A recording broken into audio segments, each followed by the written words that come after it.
Hey, happy Friday. It's feel like a real American Friday, and not just because of the State of the Union address was yesterday, but it's U.S. Express Friday. Robert Karpeles, how are you today? Happy Rumor Innuendo Friday. Happy Rumor and Innuendo Friday to you, Dominic DeAngelo. I guess we're using full names here. Happy Friday to everybody who is joining us in the chat as well. Mr. Christopher Zanto says, "Good morning, folks, and welcome to the greatest wrestling podcast this side of the equator." I remind you, Mr. Zanto, we are global.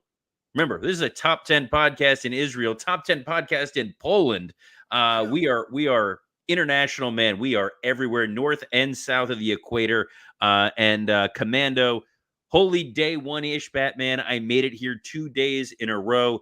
Happy to have you here, man. Happy to have you listening and watching wherever you are on this Friday, going into a great wrestling weekend. Because all you really got to do is watch SmackDown tonight, maybe Collision tomorrow night. There's no 5 a.m. pay-per-views, Dom. No, there isn't. Oh, whew, what a relief. But there's stuff to talk about that broke this morning, and it was the U.S. Express getting inducted into the WWE Hall of Fame. Pretty cool. I got to only see a clip of Triple H kind of telling Barry Windham, and I believe also Mike Rotunda there was also on the call, that they were getting inducted. And it's pretty crazy to think, too. It's like such a cool tag team. They have such a history together, obviously, with the family and everything like that. But that also makes Barry Windham a two-time WWE Hall of Famer. That's pretty neat, I think, Robert. Yes, Barry Windham going in second. Barry Windham previously inducted as part of the Four Horsemen. He was the Ole Anderson replacement because Ole Anderson, there's no way Ole was going to show up at WWE. I think the only way he would have shown up is if he was invited to Vince's funeral and he got to cut the eulogy promo, but only if he was the Black Scorpion, just That's behind it. a curtain with the voice. Vince would have been awesome.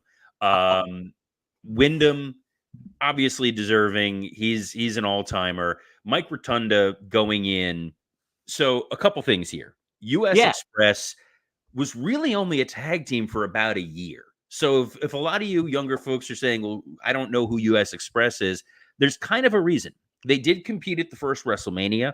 That's where they're known. I watched a lot of U.S. Express matches when I was at WWE, and we were cleaning up a lot of those old Boston Garden shows or Philadelphia Spectrum shows or MSG shows. They were a staple on those. They were not a team for very, very long. You know what their entrance music was, Dom? Born in the USA, right? No, it Starting was off. real. They were Real American. Yeah, they had Real Yes. American. I think Oh yeah, they had Born in the USA, but Real American was used for U.S. Express, and then Hogan said that's not going to work for me, brother, and he took control of it, rightfully so. But this is more along the lines of you needed a way to induct Mike Rotunda. This year, most likely, we will see a Bray Wyatt induction into the Hall of Fame. That's my gut that they're going to want to posthumously honor Bray. They sort of set this tradition before with Eddie Guerrero, where when a superstar passes away, they want to put him into the Hall of Fame. It's great for the family because it's additional revenue that's coming in for JoJo and for the kids. You love to see that. You love they're going to continue to make the merchandise. I know he's in the video game. I also think at WrestleMania, when they do the introductions for the Hall of Fame, they're going to want one more opportunity to do the Bray Wyatt entrance in that massive stadium. The lights go out. You have 70,000, 80,000 people putting their flashlights on. It's a very cool visual. It's a nice tribute to Bray Wyatt. I really hope that is where this is going. But it would have felt weird for Bray to be in and not Mike Rotunda. Mm-hmm. The challenge is, do you want to induct IRS? Because then he's going to go out there and the silly with the suspenders and the gimmick. And I love the gimmick. My father's a CPA. I like the accounting gimmick. But it would have felt a little weird. You could always induct Rotunda on his own, but most of his work, most of the stuff with the Varsity Club, with fellow ad-free shows host Kevin Sullivan, none of that happen in WWE. Mm-hmm. So if you can put him in this way, I'm happy for it. I think it works. It'll be interesting. It satisfies the tag team requirements. But what do you think about this here, Dom? I'm pretty happy with it. I love Barry Windham, and I've always loved like IRS too, even back then as the heel and stuff like that. But he obviously, it wasn't just like that wasn't it was a gimmick, So him getting inducted as Mike Rotunda as part of a tag team, it just makes perfect sense. Plus, I think Robert, it's just great points that you made regarding Bray Wyatt and all that stuff, and the family will tie into everything like that. And I think it'll be a very cool and special moment for that whole family, bittersweet, obviously, but for that stuff, it just makes perfect sense. I'm pretty excited for it. Being a Scott Hall fan and all that stuff, I always appreciate Barry Windham because he's who got him in the business and stuff like that. So I that's added element excitement for me, I think, too. So And Wyndham's, he is an all-time great. He's one of those guys that you wish that he took the business a little bit more seriously. And that's not to discredit what he did in the ring, but he was someone who saw wrestling as sort of a means to an end versus someone who lives and breathes it. But he was such a natural in there, a really great talent. I know that Lou 4237 in the chat says, I have vague childhood memories of Barry Windham as the Widowmaker in WWF. No one ever talks about the Widowmaker. It was an interesting gimmick at the time. I think now you hear Widowmaker, you either think of that submarine movie or you think of Heart Attacks. Either way, not great associations for wrestling. I remember, those video packages of him as the stalker and all of his hunting stuff as part of the Blackjacks. He's a dude that you want to put him up there, especially given that he had his health scare last year. Give him another opportunity in front of a live microphone. Mike Rotunda was a fantastic agent behind the scenes, a producer for WWE, very reliable, very good at being able to work with the younger talent. And obviously, as the dad of Bray Wyatt and Bo Dallas, he's got a legacy in this business. It's going to be a real nice feel-good moment. It'll work well for that Philly crowd. I think they're going to be excited for the nostalgia.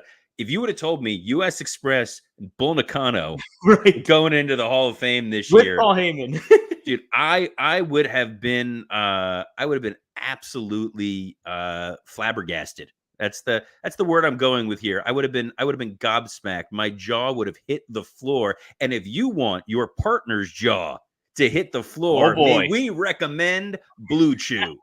Guys, this episode is sponsored by Blue Chew. Let's talk about sex. Remember the days when you were always ready to go? Now you can increase your performance and get that extra confidence in bed. Visit BlueChew.com. Blue Chew is a unique online service, delivers the same active ingredients as Viagra, Cialis, and Levitra, but in chewable tablets and at a fraction of the cost. You can take them anytime, day or night, so you can plan ahead or be ready whenever an opportunity arises. The best part, it's all done online. No visits to the doctor's office, no awkward conversations, and no waiting in line at the pharmacy. You might not remember the U.S. Express, but she's sure as hell going to remember you when you pop one of those Blue Chews. We're making it work here. You want to put on a Hall of Fame performance? Blue Chew wants to help you, and they want to help you have better sex. Discover your options at BlueChew.com. Chew it and do it. And we've got a special deal for our listeners. Try Blue Chew free when you use our promo code RUMOR at checkout. Just pay $5 shipping. That's BlueChew.com, promo code RUMOR to receive your first month free. Visit BlueChew.com for more details and important safety information. And we thank Blue Chew for sponsoring this episode of Rumor and Innuendo. Yes, thank you, Blue Chew. Woo! That took a lot out of me there, man. That's a Friday read you got there, guys. Listen, Robert, you exuded your wrestling writing ability and all that stuff. I think in that delivery, it was good stuff. I will say real quick on the U.S. Express thing to put a button on this. Little disappointed that Dan Spivey's not going to be included since he ultimately wound up in there as the I think they became the American Express. I don't know how they didn't get sued for that. But Waylon Mercy is an all-time great gimmick. Right. Spivey, maybe I would like to see Spivey inducted by Undertaker. Him, Sid, the whole shebang. The whole shebang. It'd be an absolute blast. But speaking of absolute blast, Dom, what do we have to talk about next? Yeah, somebody who's probably not having an absolute blast today, maybe Kevin Kelly. He was fired from AEW, according to the PW Torch. So Kevin Kelly's post on social media last weekend cost him his job, according to the PW Torch sources. Kelly gained a lot of attention when he went on Twitter/X last weekend and accused ROH announcer Ian Riccoboni of sabotaging his career and of libel. This is what Kevin Kelly happened to say. When you go out of your way to intentionally mischaracterize my raising awareness of global horrors of child trafficking to a fringe conspiracy theory that everybody knows is BS in order to hurt my career and standing in the industry, that at the very least is libelous, wrote Kevin Kelly. He said, but the idea of what I bring to the table is lost because Ian libeled me, wrote Kelly. So I sit on the bench, valued my peers, waiting to get my number called, keep asking why, but pushed aside. It's okay because no one else is better than me. I ask the ones that know, and they'll tell you. So, Robert, obviously, wild kind of subject here. Kevin Kelly is very talented at what he does. So is Ian Riccoboni. Very surprising stuff to kind of hear come to fruition and end like this. Yes, this is when I first heard about the Kevin Kelly tweets. At first, I thought they weren't true. Someone's like, "Did you know that Kevin Kelly and Ian Riccoboni are feuding over the Sound of Freedom movie?" Like, that just sounds like Mad Libs. That's right. Just like, let's put in wrestlers or commentators and a reason why they may be fighting. But no, apparently Ian Riccoboni, according to Kevin Kelly, was talking about Kevin's affinity for this film, a very controversial movie. There's the movie deals with child trafficking. However, there are a number of fringe stories around this that the film espouses some QAnon philosophies, that there was some financing from this that may have come from some of those fringe entities. Walt Disney Corporation originally was not willing to release the movie. The movie was self-funded ultimately and put out there. There's a lot of nuances and controversy as it relates to child trafficking, whether or not it's being the issue is being potentially weaponized by the fringe right. I think there is across the board, left, right, up, down, wherever you are politically, the idea of child trafficking is repugnant. It's awful. It is something that there needs to be action taken about.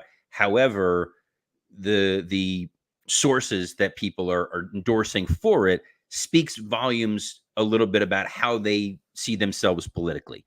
So there's a difference between saying I don't support child trafficking and I don't support it because of this. And whether there's misinformation associated with it or underlying causes, it's one of those things where if you're putting your name on this and saying this is what I'm believing in, you have to stand up for it one way or the other and back what's being said. And it sounds as though Kevin Kelly was espousing some of the views that came from this film and from some of those that support it. And Riccoboni was leveraging this as an opportunity to potentially oust Kevin Kelly, at least as Kevin says it. The libel piece of it, I don't know what was necessarily said, but essentially in order for it to be libel, you need to affirmatively be stating something as fact that you know is not true with the intent of damaging someone's reputation. So we know that Kevin Kelly has not been on commentary the last couple of weeks. He was definitely not on the pay-per-view, and he is now gone. I am a fan of Kevin Kelly's commentary. I always enjoyed him and Nigel together. I thought they were a good pairing. I enjoyed the work that Kevin Kelly did in New Japan. He had a way of telling the stories and making it relatable to a U.S. audience. Is a narrow Kevin Kelly story, a positive story, because there's a lot of whatever going on here. One of our listeners, who I used to work with, a gentleman by the name of Nick Giattini, he's the only person who truly appreciate the story, but y'all are going to take this ride for us. I'm listening. When we worked at WWE and we would have to do audio replacements, like US Express, when they used to first come out to Born in the USA, we didn't have the rights to that. We'd have to rip that out and replace it with someone else. And our incredibly talented audio engineer, Tim Roach, who has put together almost all of the audio for every video package you've probably watched as a wrestling fan for the last 30 years, once in a generation talent. He used to do the VOs for Kevin Kelly years ago when Kevin was doing like Metal and Jacked. And he would have these outs, these lines that they knew were never going to make air, but they were so funny and so mean-spirited that he kept them and he would just play them for us. I think my favorite was, the XFL regular season is concluded. Please hold your applause. like stuff that obviously is never going to make air, but it was just to kind of pop the guys who were working these long shifts. So it speaks to the fact that Kevin Kelly was a guy with a sense of humor, really interesting person. It's unfortunate that this situation, number one, happened, that he was, discussing this in the workplace. Maybe it made people feel uncomfortable. We don't know. The fact that he's alleging that Ian Riccaboni weaponized this as a way to oust Kevin Kelly. The fact that Kevin Kelly went to social media to post about this the weekend of a pay-per-view. Like, if there's one thing you'd think AEW has learned by now, it's let's try to avoid controversy the Friday to Monday of a pay-per-view weekend, because it takes away from the in-ring product, and people really enjoyed the in-ring product they put out there. You don't want them talking about announcers feuding with each other unless you're building to a tuxedo match. Right. If we're getting Howard Finkel versus Harvey Whippleman, let them add it. But it's not great. It's not a great look for AEW. I was curious how they were going to handle their commentary situation, Dom, just because even if this didn't happen, they had a lot of commentators. There's only so many people that can sit at that desk. Right. And you know what? It's just like, you look at Collision, you look at Rampage, you look at all, but Dynamite, obviously. That's a lot of guys to get in the mix, and they were having Tony Schiavone there for Collision and stuff like that too. So it's just like, how do you make that all work? And I think commentary, we've talked about it before with WWE, and I know Eric Bischoff has mentioned this too in certain ways, is that commentary is so important, and it's going to be it levels up the whole wrestling product as an entity too. So losing a voice like Kevin Kelly, who's very talented and stuff like that, it's wild to think about, and it's unfortunate. I like both him and Ian Riccaboni, so it's just like those kind of situations are tough. I think they're all very talented, so it's a kick to the balls, though, so to speak. Jeez, that is not a lead into a Blue Chew ad, guys. No, it's not. Rumor. I just want to put that out there right now. We do not condone the actions of Dominic DeAngelo. Speaking of actions we don't condone. What is that's the only way to transition to this next. It's a Friday. It's a happy, fun Friday. It's a happy Friday. And you're loading it up with some like very uncomfortable stories, but we don't make the news here on Rumor and Innuendo. We're just reporting what's going on out there, and not every story is going to be sunshine and rainbows, but we're going to tackle this with decorum. That's a great way to put it. Great way to put it. Yeah. So yesterday, it got revealed on social media that obviously Bianca Belair, Rhea Ripley, and Cody Rhodes are the cover stars in WWE 2K24 this year.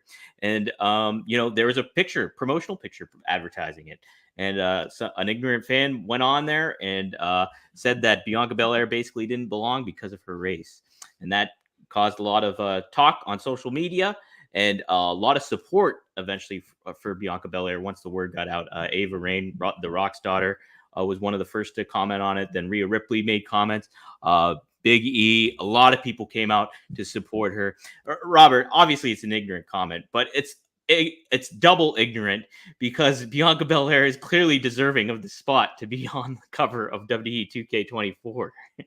The problem now I'm going to try and like cornet at this point, or somebody said like, the problem with social media is there are people who can hide in anonymity behind a keyboard, and they can say evil, hateful, hurtful things and think that they deserve a platform, think they deserve a voice.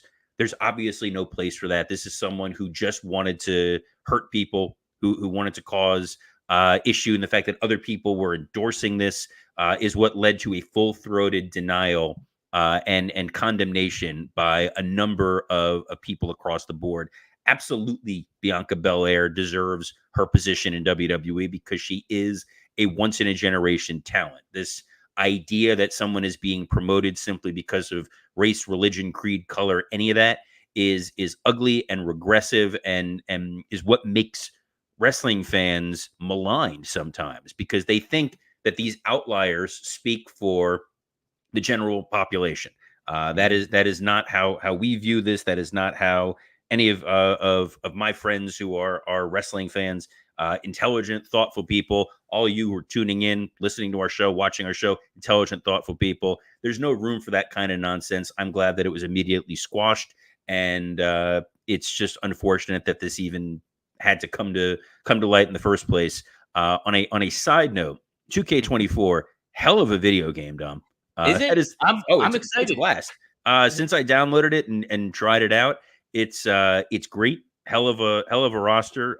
It's a lot of fun, and I think that's what people should be talking about, not having to focus on the ignorant comments of some morons who deserve a lot of bad things. I was trying to think of a way to put, like, I remember years ago when the Paige stuff got leaked, when her videos and photos were leaked against her will, and I had tweeted out something to the extent of, I hope we find this person and we give their address to Braun Strowman.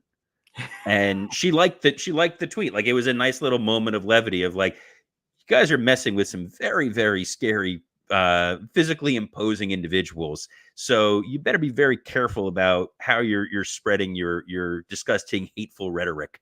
But that's not what we're about, man. We're about positivity. Sometimes, most of the time, unless we're talking about, who knows what, unnamed luchadors who get thrown out on AEW TV without any backstory, and we're supposed to care about them. Then I get a little less than positive. But I like Dynamite this week. It was a hell of a show, and I'm excited to watch some more wrestling content. Dom, where are we going next? I realize there's two stories. I don't know which one I was leading to. That's okay. Hey, but the content, people might have been were surprised, or not too surprised. Maybe it was at AEW Revolution with Sting's video package and what was there and everything like that. A lot of people talked about, like, oh man, they don't have the rights to the footage, or WWE's going to be petty and not do it, or blah, blah, blah. A lot of different stuff going on. And then, there's always the talk too of, hey, why didn't they acknowledge Sting's retirement? And then they eventually did on Raw in a big way. But apparently, reportedly, AEW didn't even reach out for WWE footage to try to get WWE footage. They just did it on their own volition. Dave Meltzer wrote in this week's Wrestling Observer newsletter, many people wondered, given the past Khan has allowed his talent to appear on WWE television to honor John Cena and at the Hall of Fame ceremonies, if WWE would reciprocate here. The answer is that we don't know, because WWE was never asked. There was also no TNA footage shown. Yeah, I think that kind of speaks to it too. Is like, hey, they didn't even touch base with TNA or anything like that. So just an interesting kind of thing to note, I think, Robert, in it is. No, it's interesting. I'm curious if they would have reached out to Hunter and them, if they would have reciprocated. I think this is a weird thing to say. I think in some way, WWE may have been amenable to it if there was an attributed comment to it. So if you put it up there, like footage courtesy of Peacock, and you're promoting WWE's programming, a little quid pro quo. Maybe not the worst thing in the world. Maybe they would have agreed to it, considering they did mention Sting after the fact.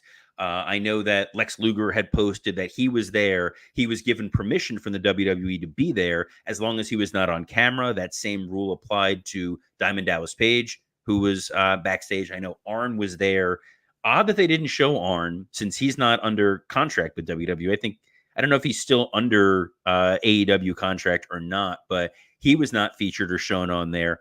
Your co-host was prominently shown because, you got that sway in the industry, Dom. You are a mover and a shaker. I got the pull, baby. But yeah, so I don't know if they would have shown it or not. Surprised they didn't reach out to TNA either. I feel like TNA would have been more than happy to use their footage for this and be like, no, we were part of Sting's career too. We swear he was here for a long time. A long time. Sting was all over. He was in TNA. He was in WCW. He was in WWE on Raw and SmackDown. Dom. And SmackDown. Yeah, Dom. Speaking of SmackDown, Robert, that's tonight. Friday night SmackDown. And wow, looks like it's gonna be a doozy, because we're gonna have Cody and Seth and The Rock and Roman Reigns. We're going to get an answer, it seems, Robert. And what is going to be the response to Diarrhea Dwayne, do you think? That they never, ever use Diarrhea Dwayne ever again. It's awful. It's terrible. Look, if you're writing this show and you're looking at the blank run sheet, it's very easy, because you're going to get to kill time with a Bloodline entrance. That takes about 7 minutes right there for them to come out. You're going to do Cody's entrance in full. You're going to do Rollins' entrance. And before you know it, the show's over. Like, there's nothing else going on. Obviously, they're going to accept.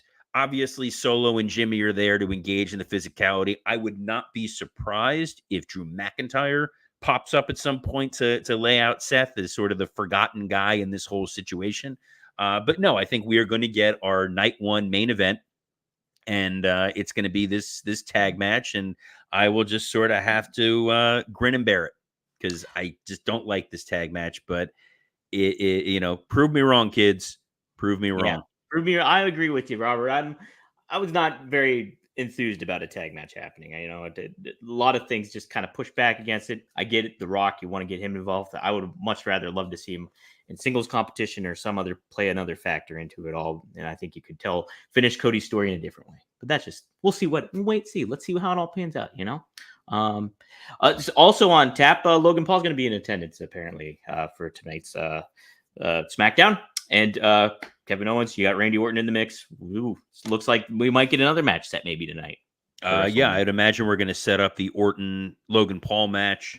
I'm curious where they're ultimately going to land with Kevin Owens. I know that he was on commentary, did limited physicality. I don't know how healed he genuinely is. I've seen reports that he was hurt, banged up. We'll see.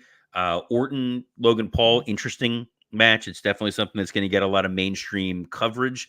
I kind of thought a little bit with that they were going to go a Logan Paul LA Knight feud to try to boost LA Knight up. Instead, it looks like we're getting LA Knight AJ Styles. I had assumed AJ and Orton could potentially be slotted in. They kind of flipped things a little bit.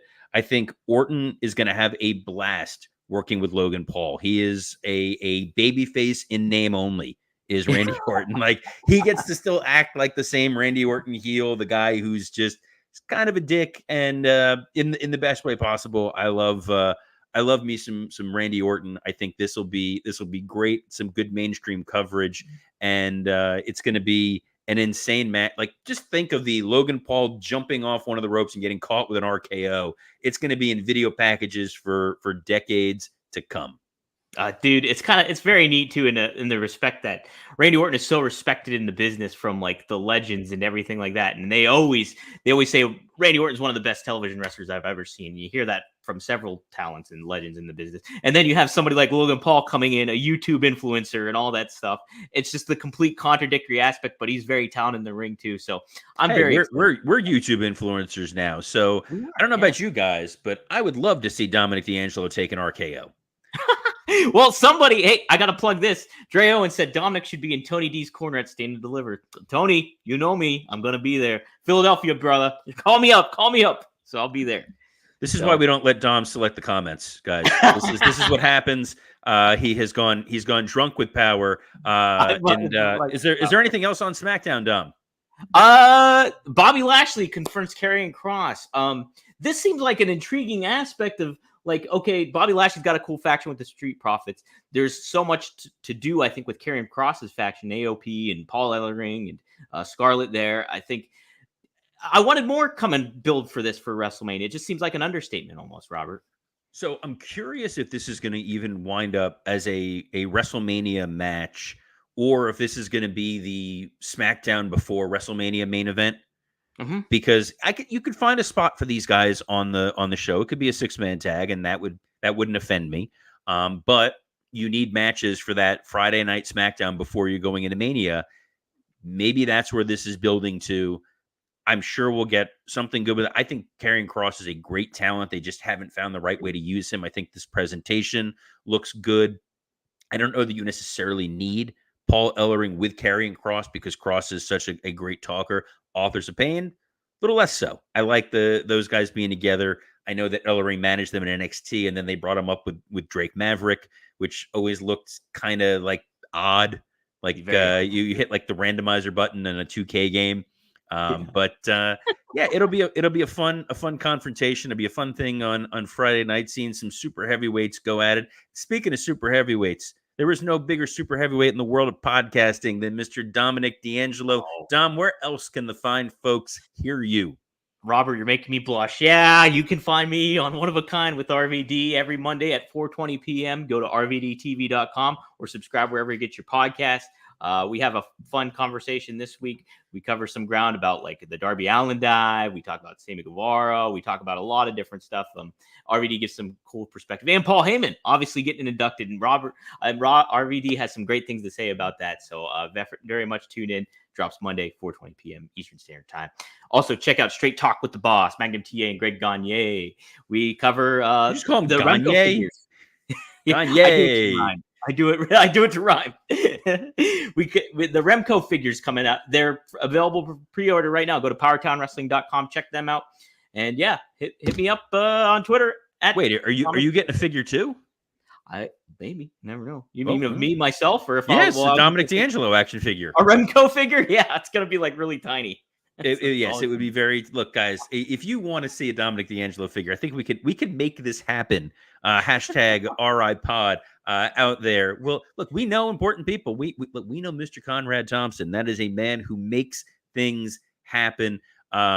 We appreciate you guys tuning in here every Monday through Friday at noon Eastern on all the various places where you can get this podcast in video format. We're streaming on X, on the SE Scoops account, on Dominic DeAngelo's X account at Podcast Heat. Pod Heat. They are the folks who make this show possible at WWE Creative _ISH, as well as on YouTube at Ad Free Shows and the Rumor and Innuendo page. Subscribe everywhere, follow everywhere, 5 stars across the board. We'd love to see some reviews, some messages. It's always appreciated. A couple of plugs on my end.